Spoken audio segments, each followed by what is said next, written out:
This is Greyshot17. And Greyshot151 here. And we're doing a review of Thor Ragnarok, the third Thor movie out of the MCU. Well, How does it compare to the others and other MCU films, you might ask? Well, and the answer is... It's from the trilogy that no one wanted. People enjoy the first one. The second one has this reputation of, with Iron Man 2 being one of the worst. Even though, to be fair, they're okay movies. They're not trash. Batman vs Superman is trash. Okay, basically, if you wanna go about this, Thor 1 was solid entry point. Yeah. Thor 2 tripped at the halfway mark, did a front flip for style, recovered and landed flat on its face at the last step. Just a little bit. Thor 3 then turns that somersault into a full sprint, where then it dances all the way to the finish line. Is essentially how it goes, all the way to Ragnarok. This movie is fantastic. It has a lot of great action. It's extremely funny. And before you say anything, I've never heard you laugh harder in a film.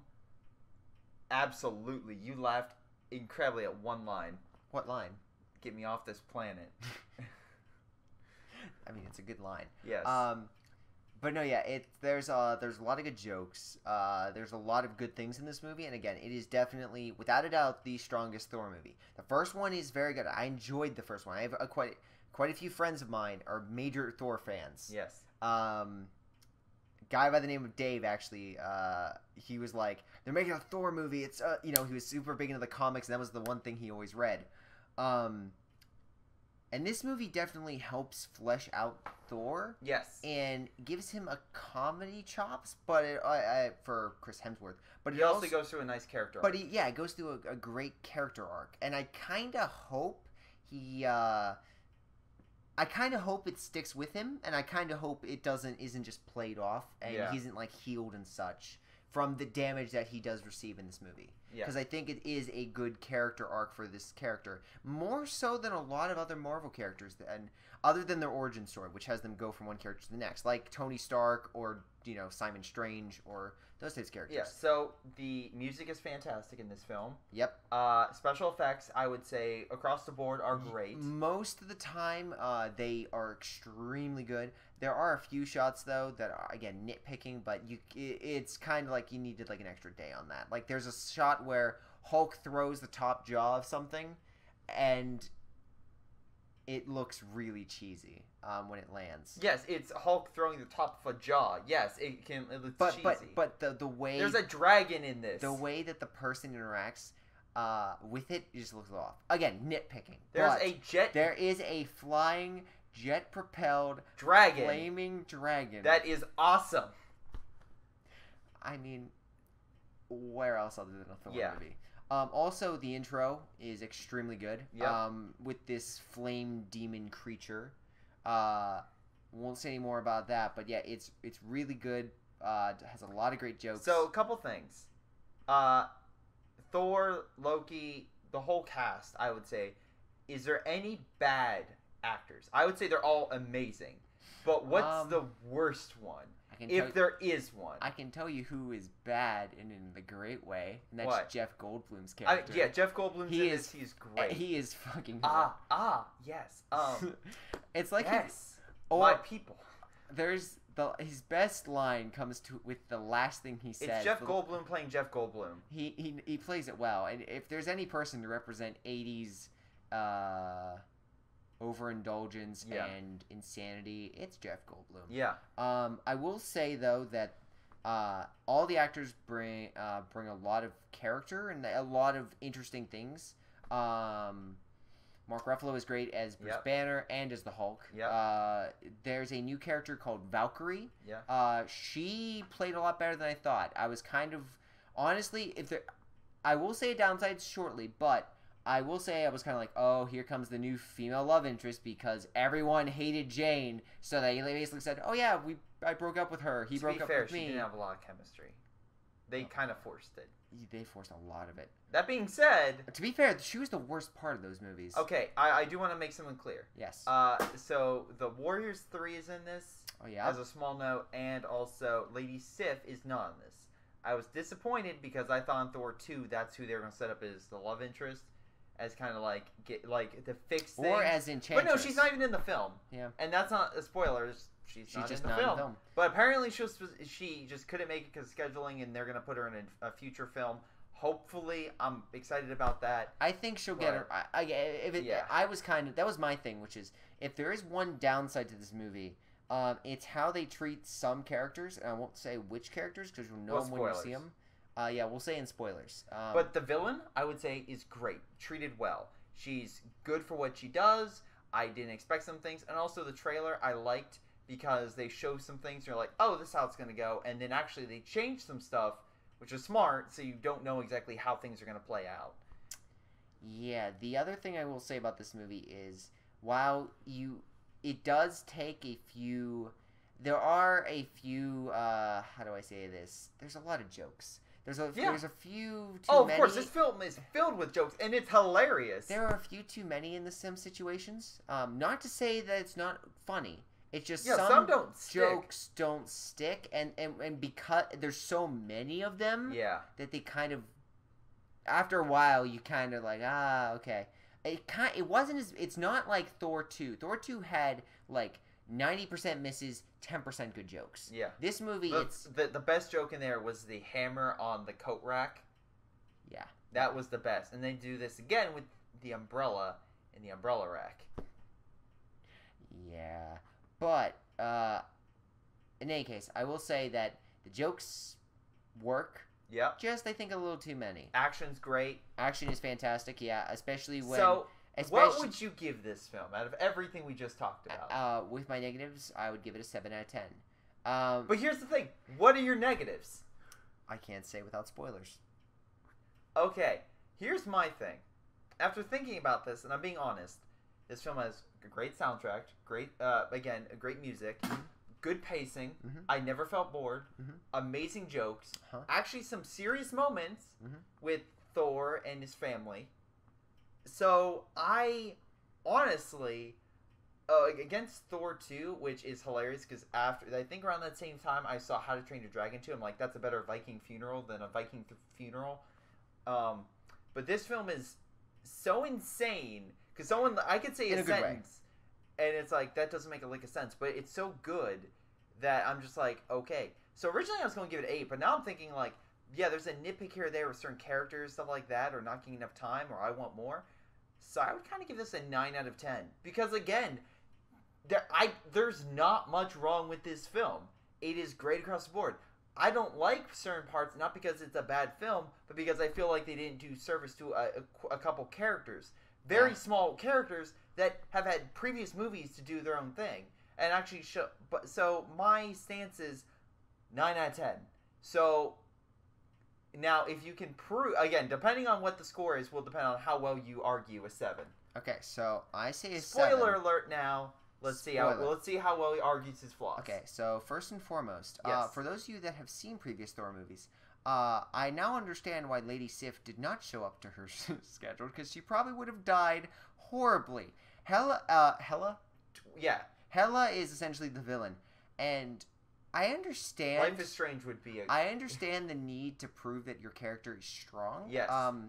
But she basically completely murders the Warriors 3. 2 of them very quick. The third one gives a decent fight. Yeah, without, like, any notice. Which would be essentially like if Chewbacca, C-3PO, and R2-D2 suddenly died to Darth Vader in the third movie after having without a single line of dialogue. Imagine the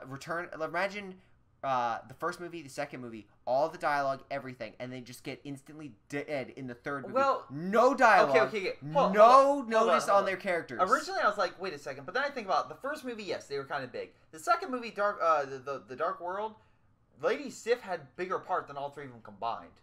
Like you saw, I'm not trying to mean. You saw one of them on an escape boat. You saw one of them battling in his own territory, and one of them drinking and then kind of helping out.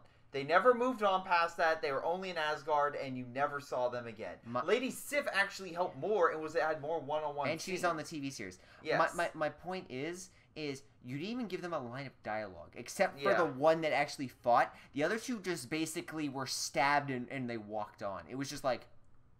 Yeah. Because, again, even... spoiler! Like, one Thor line. can't beat her. No one can beat her. That's how strong she is. Yeah. Which and also, that's, again, it's like, makes sense. Yeah, again, I'm just saying... Yeah. You just needed, like, a line of dialogue or something. Because it just felt like... Okay. You're so just you knock killing... off 3 points for one line I'm not done yet. That's 1 point. Okay. For the use of characters from previous stories. He didn't like the movies. Alright. Second. Okay. Negative. And this is mainly in regards to myself. Okay. While this movie hits every single plot point, it really doesn't have the emotional or any kind of... So Odin's death wasn't emotional for you? Not really. Honestly, I was making jokes with you in the car because it's basically like, you know, sons, I love you both so dearly. Oh, no, he's a dick. He's a complete dick. Hold on. It's basically like, you know, sons, I've been a dick all of my life.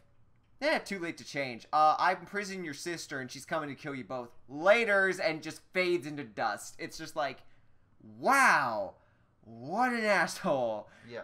It's like, yeah, I could, you know, sons, I could tell you how to defeat her and how to save Asgard. But I think I'm just gonna float into a million pieces into the sunset. Okay. So that part, as well as the beginning, which was, again, funny and it had a few good notes, but it also was kind of, it almost felt like they had so many ideas that the movie didn't know what to do. So they had to balance out like the Doctor Strange cameo with Loki and Thor getting reunited, with Thor also getting some action in, and then how they get lost. It's all tied together, but it's very choppy. And real quick, I like that because I mean I'm like, oh god, Loki's gonna be this big power player, and immediately Thor comes back to the Asgard's like, no.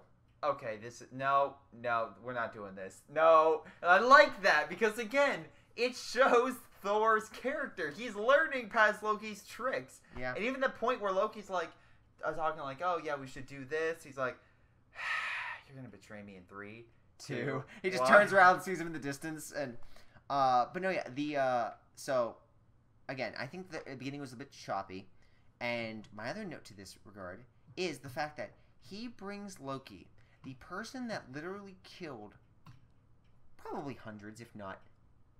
No, yeah, probably hundreds, maybe 1,000 people. He's changed. Hold on. He does all this, and he brings him back to New York. Okay. Where he committed the crime, and everyone has seen his mug. What? No. How would anyone see his mug? He was flying around on a spaceship half the time in Avengers Tower, and then taking the Asgard. No one saw him. Oh, that poor cat. Yeah, special guest, my cat. Go on, before I stick tally on you. Again, slightly, some minor plot holes, some minor things. Yep. In the beginning. Going. So that's 2 points. Okay. And my third point is, again, when it comes to the emotional scene, I will say for Captain America, I was extremely invested in the main lead. Mm-hmm. Chris Evans really brought some depth to the character. Okay. Tony Stark is a asshole. Yeah. But he's one that you can it's one that I fell for. Thor has never been that for me. Okay. And when he goes through this emotional character arc, it's not as impactful as Bruce Banner in regards to his shifts, or when it comes to Tony Stark or Captain America, or even when it comes to like Black Panther and Civil War. I mean, he does. Oh, bye. Like those characters, I thought had, again, I could relate to them more. I could understand them more. And Thor has never been that for me. Okay. So it's not to say I didn't enjoy the movie. Yeah. It's just, for me personally, based on the characters that were presented for me, I was not as invested, and I couldn't get as invested. It was still an enjoyable experience. I would highly recommend it to anyone to see it. But on my review, I would still list all 3 Captain America movies, the original Iron Man. Like, this is one of the better Marvel movies, but I could list, I want to say like 10 movies that could probably beat it in regards to what I personally would think. Okay. And I could do them on my hand if you want me to. So, go ahead. What 10 Marvel movies are better than this? 10. Go. All 3 Captain America. Okay. Iron Man. All right. The original. All right. I would. You gonna put Avengers on there? I am. All right, so that's 5. 5 more. Go. Okay, Avengers 2. Okay, you're on dicey water now. Go on. Avengers 2 is great. Oh, all right, keep going. Okay, Avengers 2. All right. This hand's a little more dicey, people. And then on the iffy side... Oh, no, these are 10. There's 4 more movies better than Thor Ragnarok okay, look, by like a wide margin. Listen, keep going. Listen. 4 more. No, 4 more, say them. Oh, that's easy. Guardians 2. Okay, 2 more. Okay. 2 more. Hold on. You gonna throw Ant-Man in there? Actually, how about Iron Man 2? I actually was thinking about Ant-Man and Doctor Strange. Just like on the tie. Like, if I were to say the first 5 easily, but the rest basically are on par. Again, this is my personal... I'm not the biggest Thor guy.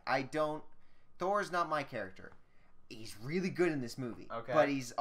But that's just me. So, those things give me a 7 out of 10. My brother doesn't like Thor. That's why he doesn't. That's a bad reason. 9 out of 10 will be my rating. Listen, Hulk saves this movie in a lot of ways. Yeah, Hulk's great. Hulk is fantastic in this movie. And Oh, you didn't add Captain... Oh, what was it? I was gonna say, you didn't add, what's it, Spider-Man Homecoming? No, I wouldn't. Okay. Spider-Man Homecoming, the finale kind of bombed it.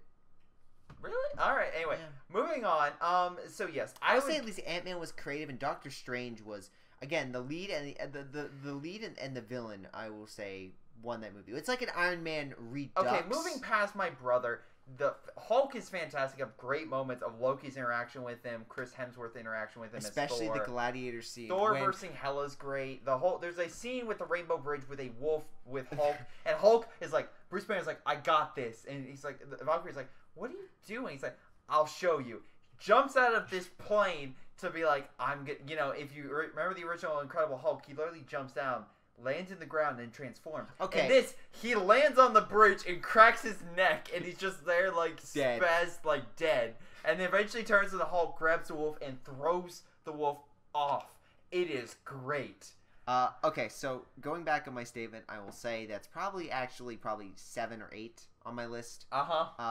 Original. All right, a little bit higher. Ant-Man and Doctor Strange. When I said 10, I could easily, again, the first 5 and like the next 3 were very easy, but after that it was a little more difficult. But no, yeah, there's some great moments. The gladiator scene I think has the best action and also some of the best comedy. Oh yeah. In regards to Loki, I thought the funniest scene would be yes, but no, it just keeps going. Loki's interaction with... How does it feel? Loki's interaction with Hulk. The moment he realized, he's like, I need to leave. I need to leave right now. And then there's also a moment where Thor gets whipped around like Loki did. He's like, how does it feel? Like, that was... Yeah, I just said great. The whole... the crowd cheering Hulk was insane. It's when Bruce Banner realizing, oh, I'm really well liked here. This is interesting. Yeah. But no, I like the interaction. I like all of them. It's a great step, great pacing, and it actually does bring large change to the Marvel Universe with the destruction of the city of Asgard. The entire place has been destroyed and is by now the gone. guy that Thor basically stops in the beginning, and it's just like... Well, yeah, he got his power source. Yeah. But the other thing that was, again, I do like is the fact they do set up, most likely from ship design, Thanos meaning the Asgardians.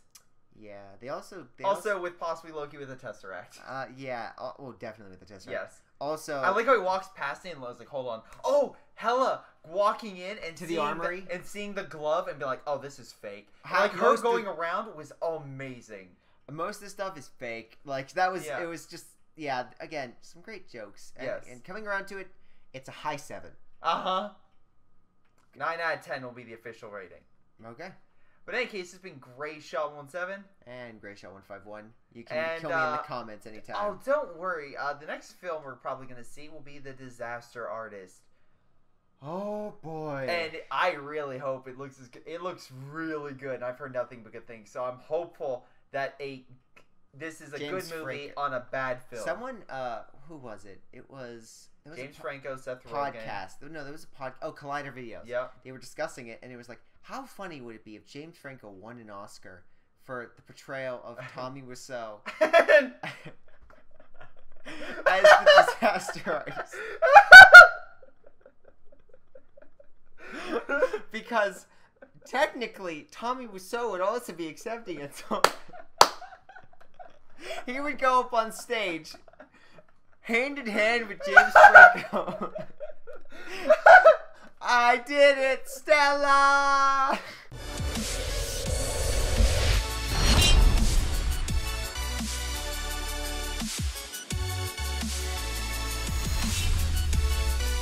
Before this video ends, I want to once again give a shout out to special Patreon supporters Ace, Sean, Carter, Leo, Tim, and Nick. Thank you guys so much for your awesome support. You guys can support me as well by hitting that like and subscribe button. Otherwise, I'll see you all next time.